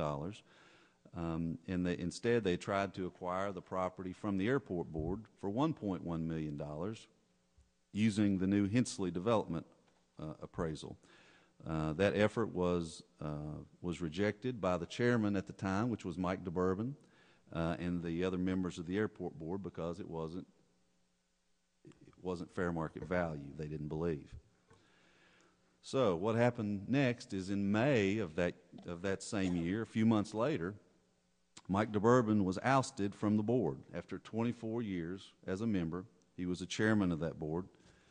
He was ousted from the board. The new board requested, in August of that year, the new board requested another appraisal. They said, well, if we're going to consider selling this property, we want to get another appraisal. So they had another appraisal done of the Marion's Branch 1,000 acres, and that report was done by appraiser John Paul Burchett, who's known by many people here in Pike County. He's a Pike Countyman, and that report came back at $3.15 million. Okay, $3.15 million. Well, in March of the next year, there was another report issued.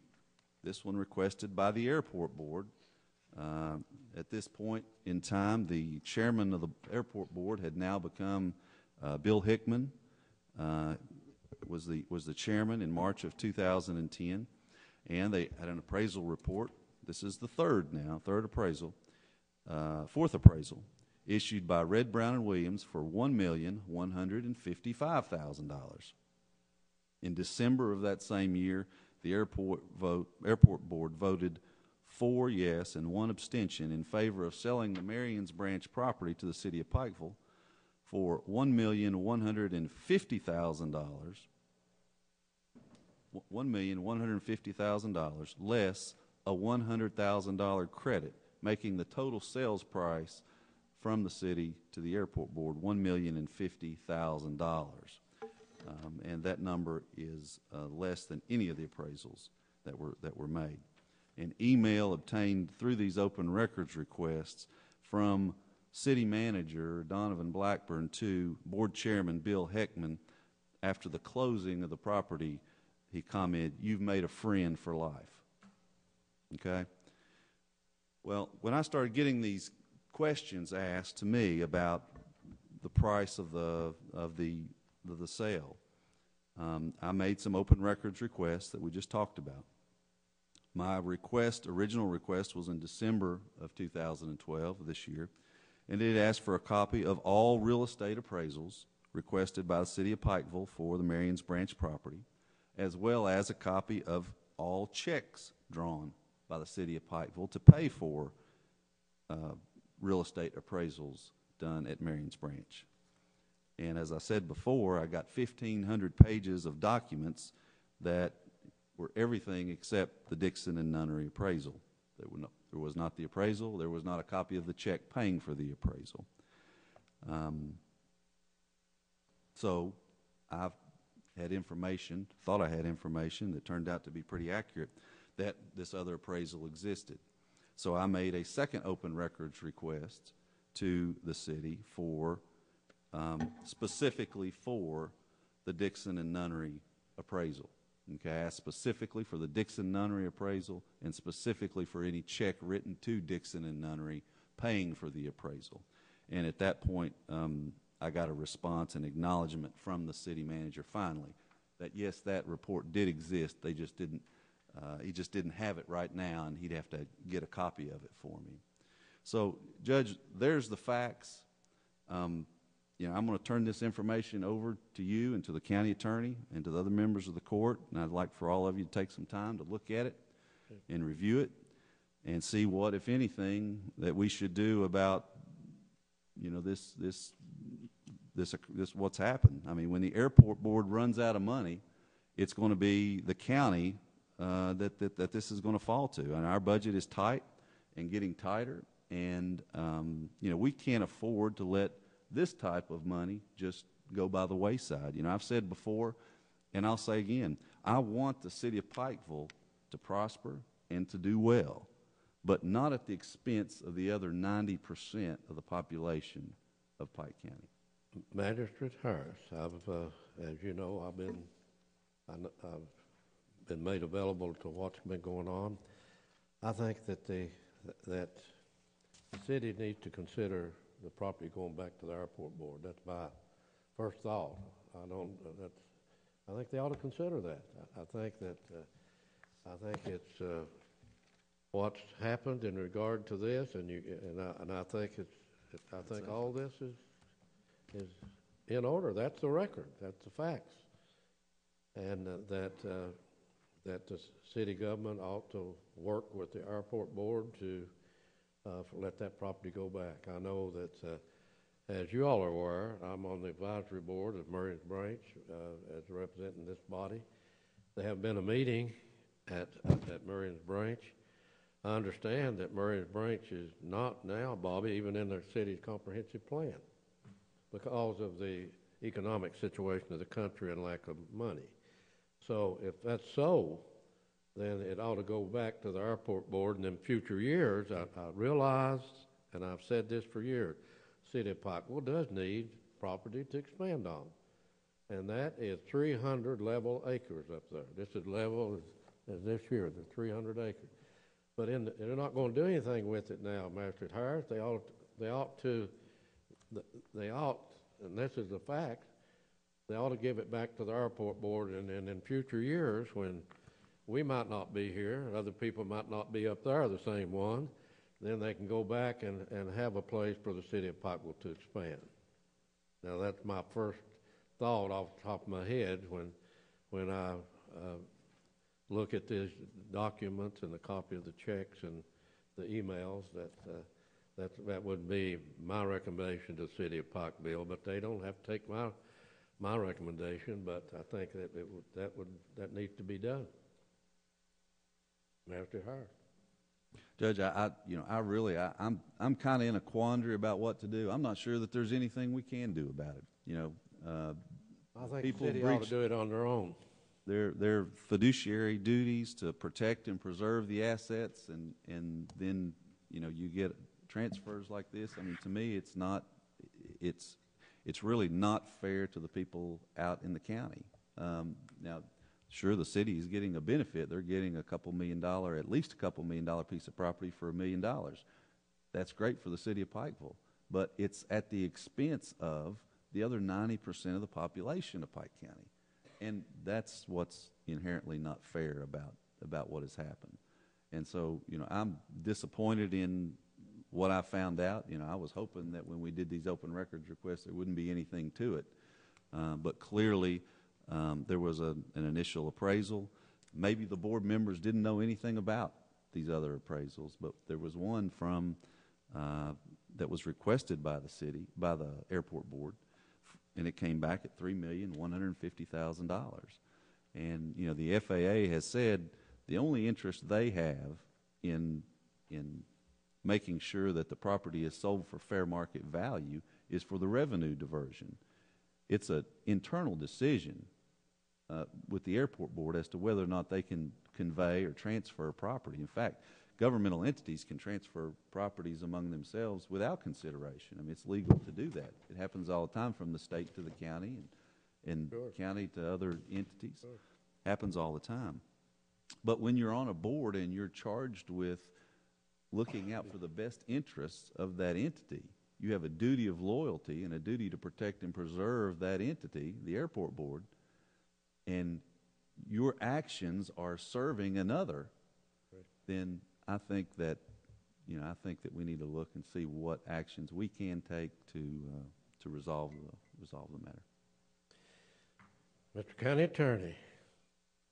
Judge, this is on a different subject, and I was kind of surprised that Chris didn't ask me about it. But in any event, the open records appeal has been set for oral argument or hearing on March the 21st at 1 p.m. Special Judge John David Caldwell will conduct it, and it will be in the Floyd Circuit Courtroom for your information and anybody else's information, but it would be a public hearing. March the 21st, 2013, 1 p.m., Floyd Circuit Courtroom. Thank you, Mr. County Attorney. Master Harris, you have anything else? That's all I have, Judge. Okay, Madam Treasurer.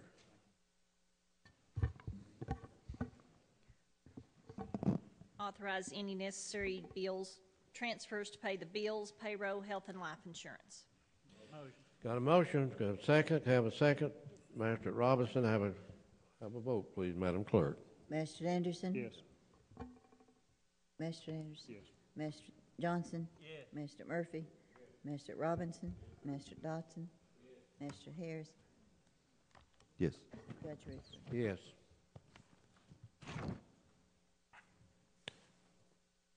Acknowledge the receipt of the previously approved transfers and interfund transfers for January 15, 2013 and February 5, 2013. Do I have a motion? Have a motion, Master Murphy, second from Master Robinson. Have a roll call vote, please. Master Anderson? Yes. Master Johnson? Yes. Master Murphy? Mr. Robinson, Mr. Dodson. Yes. Mr. Harris. Yes. Judge Ruth. Yes. Acknowledge receipt of the treasurer's January 2013 financial statement. Have a motion? Have a motion, Magistrate Robinson. Have a second, Magistrate Anderson. Have a roll call vote, please. Mr. Anderson. Yes. Mr. Johnson. Yes. Mr. Murphy. Mr. Robinson.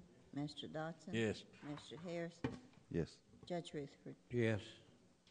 Authorize registrations and lodging for those who wish to attend the Kentucky Magistrate and Commissioners Association Spring Conference at the Louisville Marriott, downtown Louisville, Kentucky, April 5th through the 7th, 2013. Have a motion. Have a motion, Magistrate Murphy, second, Magistrate Robinson. Have a roll call vote, please. Mr. Anderson. Yes. Mr. Johnson. Yes. Mr. Murphy. Mr. Robinson. Mr. Dodson. Yes. Mr. Harris. Yes. Judge Rutherford. Yes. At the last court meeting, I brought up concerning a January billing for Perfection Group, and Judge, you had asked me to bring this, well, I ended up with a different one. It's for $53,192.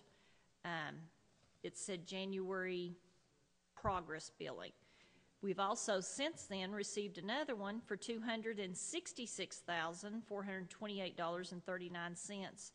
I have sent this, we had gotten the $53,192 the other day, but they had made it out to Perfection Mechanical Services, and I told them I need it made out to Pike County Fiscal Court so we can forward the check. So I voided it, waiting on the $53,192. The $266,428.39 exceeds what we borrowed as the bridge loan of $450,000 when we add all these together. We only have, after we've paid the $201 and when we pay the $53,192, $195,808 left. I've contacted Michael George, sent him a copy of this. He's supposed to be talking with Perfection Group, that this is not what they agreed to. They knew what we were getting up front until the bonds closed. I've got an email tonight, and Jeannie's got it too, setting up to have a hearing with how we did with the Standards and Poor people again next week. They've given 5 days and times. He said if they have a point of sale ready, then we can have the Standards and Poor hearing. So it could be getting close, but at this time, do we know how far we are advanced with Perfection? What do we need to do at this point? Just want some direction so that somebody doesn't think we're trying to lay it on the table and, you know, not pay them, or what do we need to do, Judge? What you're just giving it to us for information, and we need to take it from here. Yeah, I brought up about the $53,192 last court meeting, and you said to wait till this one and bring it back up. That's so I right. don't know where the progress is and how much. Get your information to Jeannie, and then we'll take it and go with it from there and work with you and Rhonda and move forward with it. We haven't gotten a progress update, so you just want to pass over these until the next court meeting? I mean, it's just going to be in 2 more weeks, so.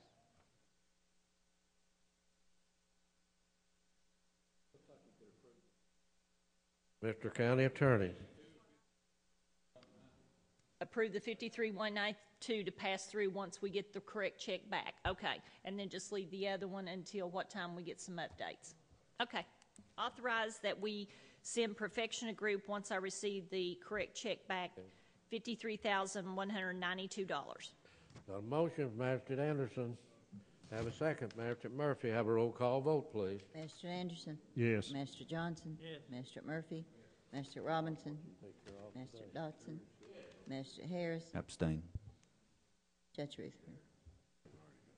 Authorize a check to Shelby Creek Rescue Squad, coal severance number B652, in the amount of $2,350 to pass through coal severance funds when they are received.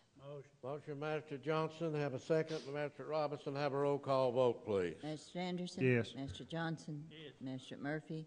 Mr. Robinson. Mr. Dodson. Yes. Mr. Harris. Yes. Judge Rutherford. Yes. I need authorization for a check to NACO Achievement Awards in the amount of $780 for 13 applications to the NACO Achievement Awards. I have a motion. Have a motion. I have a second. Magistrate Johnson, have a roll call vote, please. Mr. Anderson? Yes. Mr. Johnson? Yes. Mr. Murphy? Mr. Robinson? Mr. Dodson? Yes. Mr. Harris? Yes. Judge Ruth? Yes. Madam Treasurer, is that all? That's all. Magistrate Harris, we need to go into executive session. I'll make a motion to move Personnel. into executive session. Judge, I got one Should- more thing to say here before we go in there. I want to congratulate all of y'all, congratulate the Shelby Valley girls basketball team for going to the state. Yeah, chick. Well, we wish them well. Yes, sir. Hope they win it all. Madam Clerk, roll call vote, please. Mr. Anderson? Mr. Johnson? Yes. Mr. Murphy? Mr. Robinson? Mr. Dodson? Mr. Harris? Yes. Judge Ruth? Yes. Pike County Fiscal Court will come back in session. Do I have a motion? Have a motion, Magistrate Anderson. Second Magistrate Murphy. Have a roll call vote, please. Mr. Anderson? Here. Mr. Johnson, this is to resume the meeting. Mr. Murphy? Mr. Robinson? Mr. Dodson? Mr. Harris? Not water. Judge Ruth? Yeah, Judge Hayes, personnel report. Judge, personnel has several recommendations.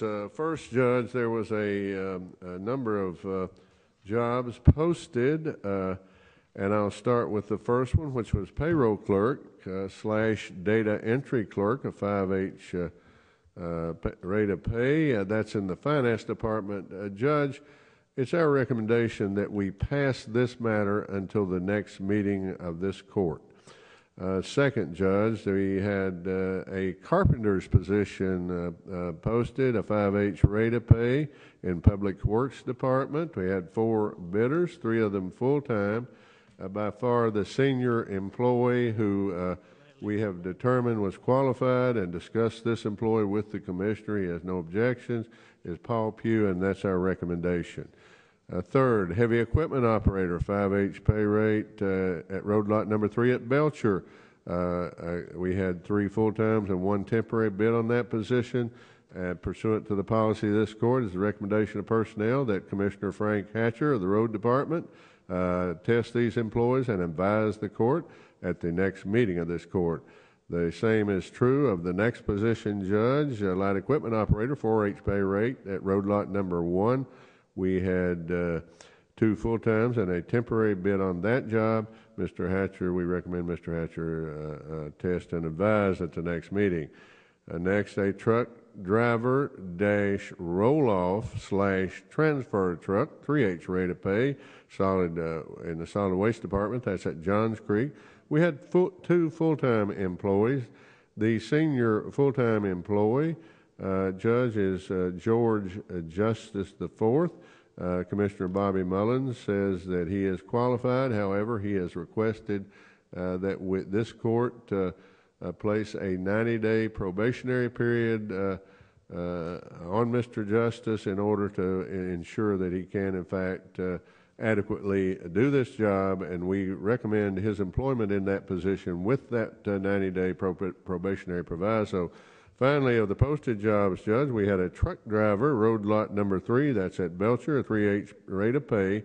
There were 5 employees who bid, 3 of them full-time, 2 of them temporary. Judge, the senior qualified employee in that position, and Mr. Hatcher has already advised me that he is in fact qualified. There will be no need, therefore, to test in that position. Is Chester B. Adkins. We recommend him for that position. Next, Judge, we need to get some bookkeeping work done with regard to one of our temporary employees. We need to acknowledge the termination of Dennis A. Maynard as a weed mower / CDL driver as of February 20th, 2013, and rehire him, and Brenda, I believe that's as of the same date, as a temporary truck driver at a 3H pay rate. Mr. Maynard is filling in for Plenty May, who is filling in for Ike Sanders, who is filling in for the foreman of that lot. So, as Magistrate Anderson acknowledge they're having to shuffle around there to get the job done, and they're doing their customary and usual great job of taking care of the roads in District 1. Next, Judge, we need the approval to hire Roxy Pat Smith as a temporary monitor for solid waste area number 2 at 3H rate of pay effective March the 6th, 2013. She will be replacing Martha Howe, who is off on sick leave. Martha, one of our monitors. Finally, Judge, we need to acknowledge the resignation of Ralph Mayhorn, who resigned as of February 19, 2013. That's our recommendations, Judge. Judge Hayes, I accept that, and it's my motion, and your recommendation. My motion, and Madam Clerk, we need a second. Have a second. Have a second, Master Johnson. Have a roll call vote, please. Master Anderson. Yes. Master Johnson. Yes. Master Murphy. Yes. Master Robinson. Master Dodson. Yes. Master Harris. Yes. Judge Ruth. Yes. We have two announcements, Penny, if you pull them up on the monitor. Then we will ask for a motion to adjourn. But we have two events coming up. I don't know which one's on the monitor first. It's a horse ride trail, Saturday, May the 18th. Y'all come on up. And it's going to be a great ride this year. So you can look at how pretty it is on the monitor, and it's a great, beautiful ride. One of the most. I've talked to people from West Virginia, and they're not a ride anywhere that the area is as beautiful as it is in regard to this horse ride. And the food is absolutely great. Judge, and Judge, it's a family-oriented ride. We have children who ride, and that's what everyone is talking about, unlike some of the other rides where there's a lot of drinking, carousing, and profanity. You don't hear or see that on this ride. Next is a Vietnam traveling wall, and all of us knows that when those soldiers came back from that war, how they was treated, but what an opportunity it is for us. So we are sponsoring with the city of Pikeville at the Bob Agnes Soccer Complex this wall, and we're in the process now, and that is along with them, but this traveling wall, the city has put up their money, the county put up, it's in the budget for our contribution, and all of the associations in Floyd and Pike and other counties, including Mingo, including county associations of VFWs and so forth, are now out raising money to raise the approximately, Jeannie, $7,000 or Bobby that was needed.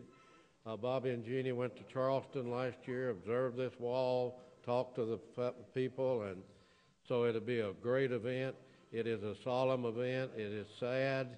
It will be quiet, and it will be at the soccer field. And, of course, we'll want you all to be part of that. It will be escorted by a sheriff's vehicle and the city of Pikeville vehicle from the county line at Letcher County and into Pikeville when it comes in.